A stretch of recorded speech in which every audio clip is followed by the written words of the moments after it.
இப்போ நான் பாட போகிற அண்ணன் தங்கச்சி சாங் உங்களுக்கு பிடிச்சிட்டா மறக்காமல் ஃபாலோ பண்ணுங்கள், லைக் பண்ணுங்கள், கமெண்ட் பண்ணுங்கள். 50 கிலோ தங்கம்டா என் தங்கச்சி, 100 சென்ம பந்தண்டாய ராசாத்தி.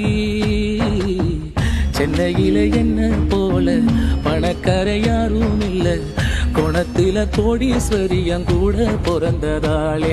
நான் சிரிச்சா நீ சிரிப்ப, நான் அழுதா நீ துடிப்ப, தேனாண்டாள் தெய்வம் நீ அம்மா, நான் அண்ணன் இல்லை பிள்ளைதான் அம்மா. கருப்பு நிற தங்கம்டாய அண்ணந்தா, வந்து நின்னா வண்டலூர் சிங்கம்தான். சென்னையில என்ன போல பணக்காரி யாரும் இல்ல, குணத்தில கோடீஸ்வரையன் கூட பிறந்ததாலே. நான் சிரிச்சா நீ சிரிப்ப, நான் அழுதா நீ துடிப்ப,